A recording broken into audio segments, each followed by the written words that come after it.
అందరికీ నమస్కారం. I dream సగర్వంగా సమర్పిస్తోంది సిల్వర్ స్క్రీన్ లెజెండ్స్.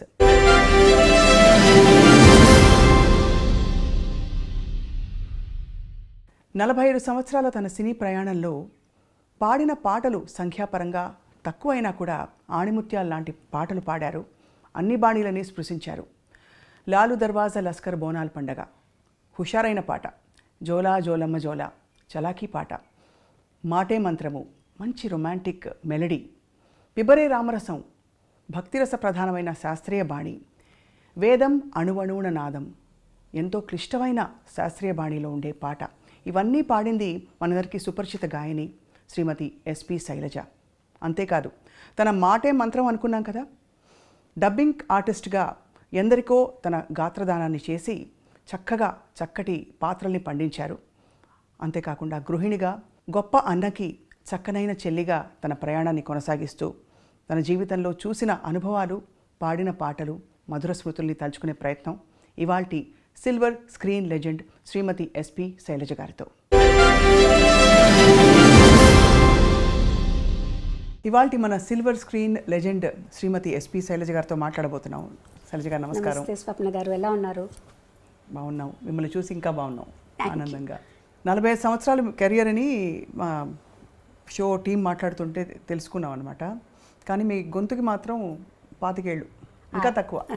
ఏం లేదమ్మా, ఏజ్తో తెలుస్తుంది, కొంచెం నాకు తెలుస్తుంది కదా, నా శృతి రేంజ్ తగ్గిందని తెలుస్తుంది. అవునా? బట్ భగవంతుడి అనుగ్రహం అంతే.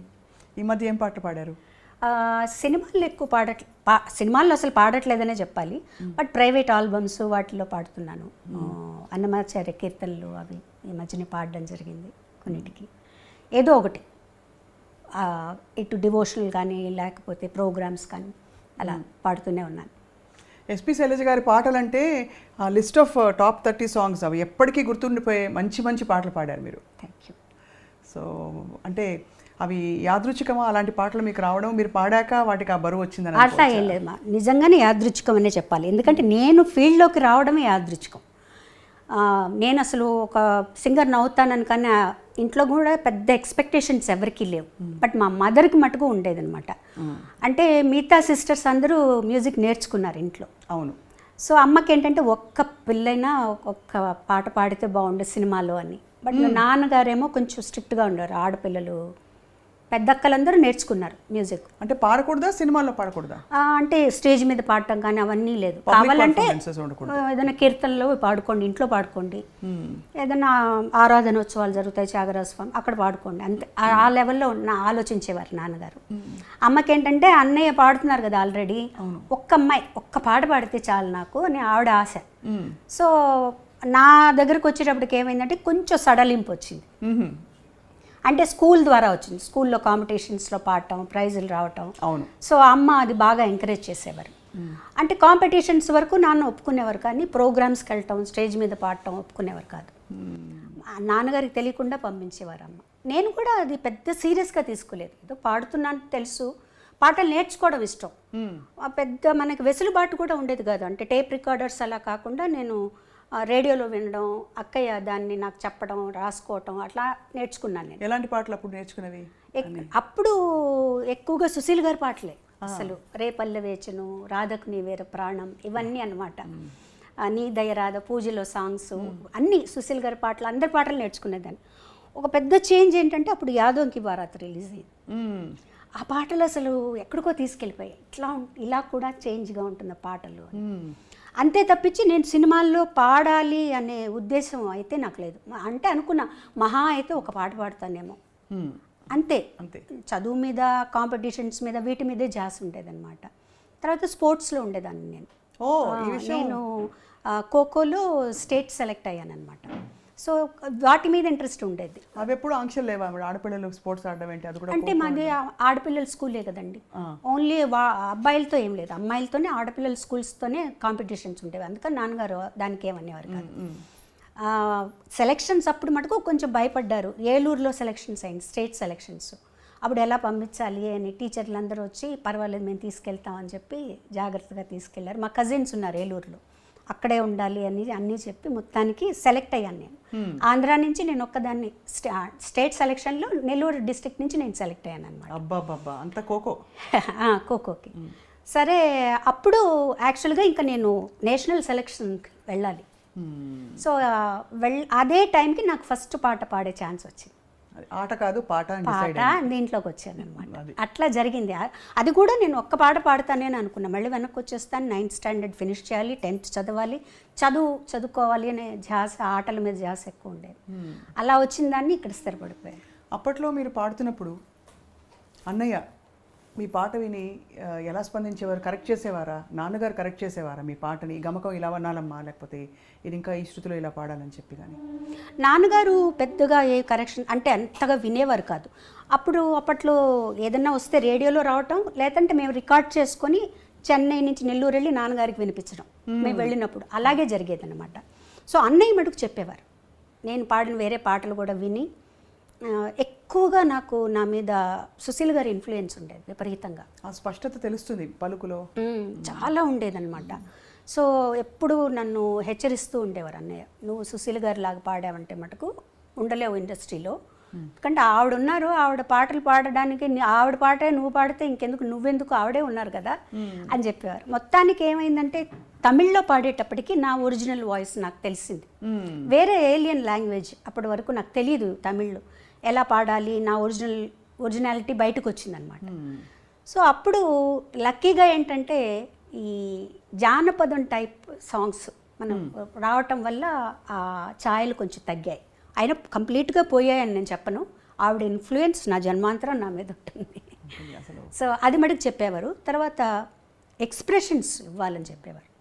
కంపోజ్ చేస్తారు అన్నీ ఓకే, నువ్వేం చేస్తావు దానికి, నీ ఎక్స్ప్రెషన్స్ ఇవ్వాలి ఆ పాటలో. లేకపోతే అక్కడ వాళ్ళు యాక్ట్ చేస్తారు ఓకే, ఆ పాట బ్లాండ్గా ఉందనుకో వాళ్ళు మటుకు ఏం చేస్తారు, ఆ పాటను నువ్వు అనుభవించి నువ్వు కూడా కొంచెం నటించాల్సి ఉంటుంది.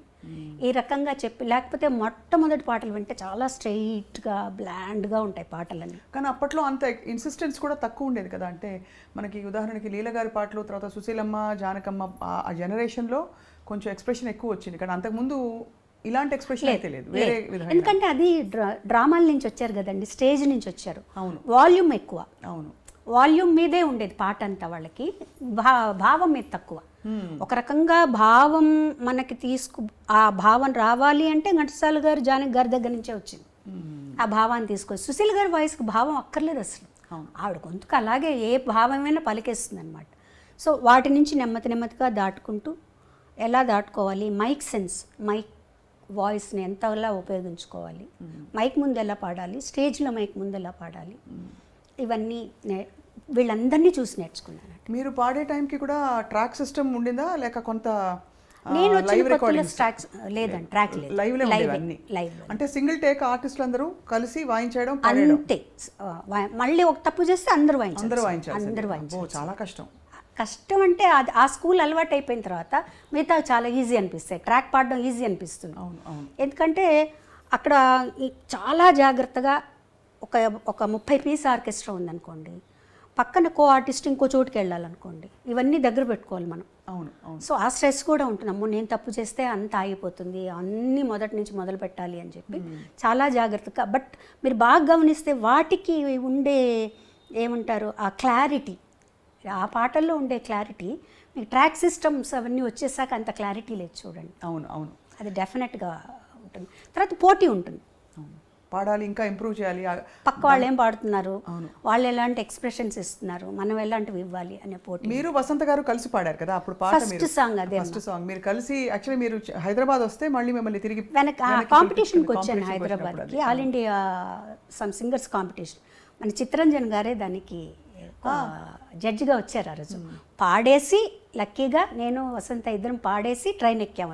ఇద్దరు కలిసి పాడారా? లేదు, తను ఒక సాంగ్ నేను ఒక సాంగ్. తనకు ఫస్ట్ ప్రైజ్, నాకు సెకండ్ ప్రైజ్ వచ్చింది ఆ కాంపిటీషన్. తనేమో రారయ్య పోయిన వాళ్ళు అని గాజులకి స్టైల్లో ఒక పాట పాడింది. నేను ఏం పాడానో నాకు అంతగా గుర్తులే, రాధకు నీవేర ప్రాణమే పాడాను అనుకుంటానండి. సో అది పాడిన తర్వాత మధ్యాహ్నానికి మాకు అప్పుడు ఫోన్లు ఎవరింటికో తెలిసిన వాళ్ళ ఇంటికి ఫోన్ చేసి అన్నయ్య పిల్లలిద్దరిని ట్రైన్ ఎక్కించి మార్నింగ్ కల్లా చెన్నైలో ఉండేటట్టు చేయమన్నారు అనమాట. సో ఆ కాంపిటీషన్ పాడి ట్రైన్కి వచ్చేసాం. అది 1977 1977 77 కదా? 77 13th ఫిబ్రవరి 14th ఫిబ్రవరి పాడామని. అబ్బా గూస్ బంప్స్ వస్తున్నాయి మీరు చెప్తుంటే, అంటే అంతకాలం క్రితం. సో అప్పుడు లలిత సంగీతం బాగా ప్రాచుర్యంలో ఉంది. అవునండి. విడిగా నేర్చుకోవడం అలా ఉండిందండి? అంటే లలిత సంగీతం అవన్నీ ఏదైనా మంచి పాటలు ఉన్నాయి. ఇప్పుడు కచేరీలు చేసేటప్పుడు అప్పుడు లలిత సంగీతం కూడా పాడేవాళ్ళు. సినిమా పాటలతో పాటు లలిత సంగీతాలు పాడేవాళ్ళం, అందరూ పాడేవాళ్ళు, కో సింగర్స్ అందరూ. సో ఆ లెక్కగా నేర్చుకున్నాను అనమాట కొన్ని పాటలు. ఒక్క పాట గుర్తు చేసుకోగలుగుతారా? ఒక పల్లవి. లలిత సంగీతమా? మీ ఇష్టమైన పాట. లలిత సంగీతం ముఖ్యంగా ఎందుకంటే అది మనకి తరచుగా వినిపించదు. ఇది యాక్చువల్గా నేను పాడే ఈ లలిత సంగీతం ఏంటంటే చాలా ప్రాచుర్యం పొందింది, కానీ ఎవరు రాశారు, ఎవరు కంపోజ్ చేశారని తెలియదు. మా సిస్టర్ రాసింది, తనే కంపోజ్ చేసింది అనమాట. ఇది అప్పుడు డీడీలో వచ్చింది. నేను అన్నయ్య గారు పాడేటప్పుడు అన్నమాట. నిన్ను పిలిచాను, వెదకి అలిశాను, అయినా కానరాకున్నావు నీవు. నిన్ను పిలిచాను, వెదకి అలిశాను, అయినా కానరాకున్నావు నీవు. మురళిని మ్రోగించు, జాలిని చూపించు, మురళిని మ్రోగించు, జాలిని చూపించు, లాలించి పాలించి కరుణ చూపించు, నన్ను లాలించి పాలించి కరుణ చూపించు. నిన్ను పిలిచాను, వెదకి అలిశాను, అయినా కానరాకున్నావు నీవు. మీరే గుర్తుపెట్టుకున్నారు చక్కగా. ఎంత చక్కటి పాట, ఎలా మర్చిపోతామండి ఈ పాట. మేము పెరుగుతున్నప్పుడు ఈ పాటలన్నీ కూడా వినికిడి మీద చాలా ఇష్టమైన. ఇప్పటికీ ఈ మధ్యలో కూడా టెలికాస్ట్ అవుతుంది. నిత్య సంతోష్ గారు ఫోన్ చేశారు, అది ఎవరు రాశారో కొంచెం చెప్తారా లిరిక్స్ అంటే, మా సిస్టర్ ద్వారా పంపించామన్నమాట అది. సో అలా పాట ప్రయాణం మొదలై మీరు పాటకే ఖోఖో కాదని చెప్పి ఇటు మళ్ళీపోయారు. ఖోఖోని మిస్ అయ్యారా కొంచెం? అయ్యో వెళ్ళి ఆడాలి. డెఫినెట్గా స్కూల్ మిస్ అయ్యాను నేను. అంటే 9th మధ్యలోనే వచ్చేసాను. వచ్చేసిన తర్వాత ఇంకా ఒక తమిళ్లోకి వచ్చేసిన తర్వాత కొంచెం తమిళ్లో ఎక్కువ బిజీ అయిపోయాను నేను. సో అప్పుడు 9th మధ్యలో ఆపేసి రావాల్సి వచ్చిందనమాట. తర్వాత 10th ప్రైవేట్గా రాసి చదివాను. బట్ ఆ స్కూల్ అట్మాస్ఫియర్, కాలేజ్ అట్మాస్ఫియర్ ఇవేవి తెలియవు నాకు. బట్ ఎలాగైనా డిగ్రీ చేయాలని ఒక ఆశ. అవును. తర్వాత మళ్ళీ ఒక 5 years తర్వాత డిగ్రీ ఫినిష్ చేశాను. శైలజ గారు, మిమ్మల్ని ఎప్పుడు చూసినా అప్పటి నుంచి ఇప్పటిదాకా మీరు పాటలు పాడిన తీరు, ఇప్పుడు లాస్ట్ ఇంటర్వ్యూ మనం చేసినప్పుడు చాలా పద్ధతైన పెంపకం కొట్టొచ్చినట్టు కనిపిస్తుంది. ఎవరి ప్రభావం? అన్నయ్య ప్రభావం, లేకపోతే నాన్నగారు అమ్మగారు అలా చెప్పించి? ఎక్కువ చెప్పాలంటే అమ్మగారు, ముగ్గురిది ప్రభావం ఉందండి. ముందు అమ్మగారు ఎంత మనకి స్వాతంత్రం ఇస్తారో అంత స్ట్రిక్ట్గా ఉండేవారు. దాన్ని మీరు ఉపయోగించుకోండి తప్పించి దాన్ని నిరుపయోగం చేసుకోకూడదు. నేను ఇచ్చే స్వాతంత్రాన్ని దాన్ని చక్కగా ఉపయోగించుకోండి, అంతేగాని ఓవర్గా ఇవన్నీ ఉండకూడదు. పద్ధతిగా అలా ఉండాలి. ఉదాహరణకి అంటే కట్టుబొట్టు అలాగా? కట్టుబొట్టు అలాగే అంటే ఎంత అమ్మ అంటే, మేము స్కూల్కి వచ్చాక 2 జడలు వేసుకోవడం, స్కూల్లో తప్పనిసరి కాబట్టి వేసుకునేవాళ్ళం. మా అక్కయ్యలు 2 జడలు కూడా వేసుకోకూడదు, 1 జడ వేసుకోవాలి. 2 జడలు కంటే 1 జడ ఇంకా పద్ధతి అలా ఉండేవాళ్ళమాట. మా దగ్గరకు వచ్చేటప్పుడు స్కూల్కి కంపల్సరీగా ఇలా కట్టుకొని వెళ్ళాలి, 2 జడలు కట్టుకుని వెళ్ళాలి. సో అది అలవాటు అయిపోయింది, అలా ఉండేది. తర్వాత సినిమాలు కూడా మా నాన్నగారు అస్సలు సినిమాలు చూడరు. మా అమ్మగారు బయటికి రారు ఎప్పుడన్నా. ఏదన్నా సినిమా బాగుంది అంటే చూసి ఎవరన్నా వచ్చి చెప్తే ఈ సినిమా చూడొచ్చు అంటే మమ్మల్ని పంపించేవాళ్ళు. సినిమాలు చూడడం కూడా. తర్వాత కొంచెం మా జనరేషన్ వచ్చేటప్పటికి మేము కొంచెం స్వాతంత్రం వచ్చిందనమాట. మా అక్కయ్య వాళ్ళనైతే అసలు కొన్ని సినిమాలకి వెళ్ళకూడదు, ఏంటంటే అందులో వర్షంలో తడుస్తారట హీరో హీరోయిన్. సో అలా ఉండేది. బట్ చదువులో కానీ, ఆటల్లో కానీ, కాంపిటీషన్స్, పాటల్లో కానీ వీటన్నిట్లో ఎంకరేజ్ చేసేవారు. అన్ని కాంపిటీషన్స్కి పంపించేవారు. డ్రాయింగ్ కాంపిటీషన్ దగ్గర నుంచి తర్వాత జనరల్ నాలెడ్జ్ అన్నిటికీ పంపించేవారు అనమాట అమ్మ. ఆ విషయంలో మటుకు ఇది. తర్వాత ఏదైనా స్టేజ్ మీద నేను పాడుతాను అంటే మటుకు వద్దనేవారు కాదు. వెళ్ళు పాడు, ఆ స్టేజ్ ఫియర్ పోతుంది నీకు, ఎవరో ఒకరిని తోడిచ్చి పంపించి నాతో పాడించేవారు అనమాట. అది కూడా నాన్నగారికి అంత ఇష్టం ఉండేది కాదు. మరి ఎలా ఎలా మేనేజ్ చేసి అమ్మ మేనేజ్ చేసి తెలియకుండా పంపించేశారు. స్కూల్కి వెళ్ళిందనో అక్కడికో వెళ్ళిందనో అని చెప్పి పంపించేసేవారు అనమాట. వన్స్ అన్నయ్య సినిమాల్లోకి వచ్చిన తర్వాత కొంచెం బాలు సినిమాలో పాడుతున్నారు, వాళ్ళ కుటుంబం అట్లా ఇట్లా అయిన తర్వాత అప్పుడు నాన్నగారు కూడా కొంచెం పర్వాలేదు, అబ్బాయి అక్కడ ఉన్నాడు కాబట్టి అన్నయ్యతోటే కచేరీలకు వెళ్ళేదాన్ని, 1-2 కచేరీలకు హాలిడేస్లో. తను ఉన్నాడు కాబట్టి పర్వాలేదు అని చెప్పి పంపించారనమాట. మొదటి పాట పాడుతా ఉంటే సరే వెళ్ళరండి. అప్పుడు కూడా అందులో చిన్నపిల్లలం కాబట్టి ఆయన పెద్ద మాకు ఏం అడ్డంకి చెప్పలేదు. నాన్నగారికి చెప్పే తీసుకెళ్లారనమాట సాంగ్కి. ఎందుకు అడిగాను ప్రత్యేకంగా అంటే సాహిత్యాల విషయంలో కూడా కొంచెం ట్రెడిషనల్గా ఉండే ఇళ్లలో ఈ సాహిత్యం పాడద్దు పాడించద్దు అని కూడా కొన్ని ఆంక్షలను చెప్పను, కానీ కొన్ని నియమాలు ఉంటాయి. సో ఆ నియమాలు అంటే ఉదాహరణకి రొమాంటిక్ డ్యూయట్స్ ఒక దశకంలో అయితే బాగా సాహిత్యాలు కొద్దిగా శృతి మించి కూడా మనం ఉన్నాయి, ఎప్పుడూ ఉన్నాయండి. అంటే మరీ ఇప్పుడు సపోజ్ నేను అన్నయ్య పాడుతున్నాను అనుకో, అసలు నేను అన్నయ్య డ్యూయట్ పాడేటప్పుడే నేను బుక్ ఇలా అడ్డం పెట్టుకుని పాడేదాన్ని. నాకు మొహమాటంగా ఉండేది చాలా. తర్వాత తను చెప్పేవాడు ఇలా అయితే ఎలా పాడగలుగుతాం, అప్పటికి ఇంకా అంత పెద్దగా ట్రాక్ సిస్టమ్ లేదు కదా, అలా ఉంటే పాడొచ్చు, ఇద్దరం కలిసి పాడాల్సి వచ్చినప్పుడు నువ్వు అలా ఉండకూడదు, పాటగా తీసుకో అని. లక్కీగా ఏంటంటే మా ఇద్దరికి అలాంటి సాంగ్స్ రాలేదు. అవును, ఇద్దరికి అంత భయంకరమైన సాహిత్యం ఉన్నవి లేవు. ఒకవేళ 1-2 వచ్చినా కూడా తను ఏం చెప్పాడంటే మేము ఇద్దరం పాడడం, ఇది మీరు వేరే వాళ్ళ చేత పాడించేసాయి అని చెప్పేసేవారండి. అసలు మీ ఇద్దరం తను పాడదు, మీరు వేరే ఇంకెవరి చేతన్నా పాడించుకోండి అని చెప్పేసేవారు అనమాట. ఆ ఇబ్బంది ఎప్పుడు నాకు అంతగా రాలేదండి. సపోజ్ ఇంకొంచెం ఏదైనా నాకు నా నాలెడ్జ్కి తెలిసి ఏదన్నా కొంచెం బాగాలేదు ఇక్కడ అంటే నేను కొంచెం ధైర్యంగానే చెప్పేదాన్ని, ఇది బాగాలేదండి నాకు ఇబ్బందిగా ఉంది అని. అప్పుడు కొంచెం మన మాటను కూడా వినేవాళ్ళండి. అప్పుడు మీరు వదులుకోవడం కూడా పెద్ద విషయం, అంటే అవకాశం కదా. అవును అవును. అంటే మీరు దేనికి ప్రాధాన్యత అంటే వస్తున్నాం అప్పుడే కదా మేము కూడా వస్తున్నాం. ఒక సాంగ్ వదులుకోవడం అంటే అది చాలా పెద్ద విషయం. ఎప్పుడైనా చూపుకుంటుందా ఇప్పుడు తలుచుకుంటే? అంటే మంచి పనే చేశారనిపిస్తుంది. చాలా గొప్ప విషయం అండి, నా కళ్ళలో నీళ్ళు వస్తున్నాయి మీరు చెప్తుంటే. ఎందుకంటే నాకెప్పుడు మీలో ఒక గుణం, ఇది వ్యక్తిగతం అయితే ఏమనుకోకండి, కానీ అన్నయ్య గీసిన గీత నేను దాటకూడదు, అన్నయ్యకి తగ్గట్టుగా నేను ఉండాలి, అమ్మ నాన్నకి తగ్గట్టు ఉండాలనే ఆ చక్కదనం మీలో కనిపిస్తుంది. అంటే అన్నయ్య కూడా ఎప్పుడు కూడా నువ్వు ఇలా ఉండాలని ఎప్పుడు చెప్పలేదండి. తన్ని చూసే మనకు అర్థమైపోతుంది. తన ఒక్క చూపుతో ఇది నచ్చింది నచ్చలేదు అని మనం గమనించి చెప్పేసేయచ్చు. మన బిహేవియర్ ఎలా ఉన్నప్పుడు తను ఒక చూపు చూశాడంటే సేమ్ మా మదర్ అనమాట, ఓకే అర్థమైపోతుంది తనకు నచ్చలేదు, తనకు నచ్చినట్టు మనం ఉండాలి. అంటే చాలామంది అంటారు, అంటే మీ ఇండివిజువాలిటీని వదులుకోవడం కదండి అది. బాలుగారు చెప్పినట్టే మీరు ఉండాలి, ఆయన పద్ధతిలోనే మీరు ఉండాలి అంటే నేనేం నష్టపోలేదు కదండి. నేనేమి నష్టపోలేదు. నేను ఫీల్ అయితే నాకు స్వాతంత్రం లేదు, నేను ఇలా ఉండాలి అలా ఉండాలనుకుంటున్నాను అలా వెళ్ళాలనుకుంటున్నాను అంటే అప్పుడు నేను బాధపడచ్చు.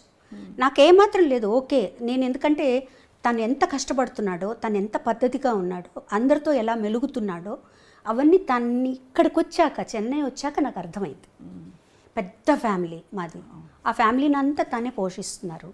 అలాంటప్పుడు తను ఎంత పద్ధతిగా ఉండాలి, ఎంత వర్క్ చేయాలి, డే అండ్ నైట్ వర్క్ చేసేవాడు.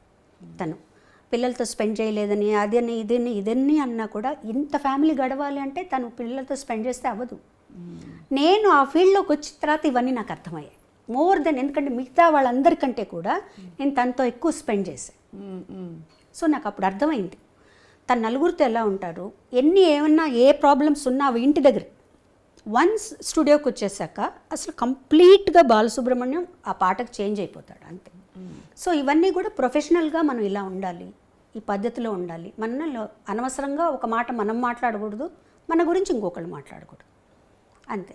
ఆ పద్ధతి అట్లా అలవాటైపోయింది తనతో ఉండి. మాటే మంత్రము పాట పాడినప్పుడు మీరు చాలా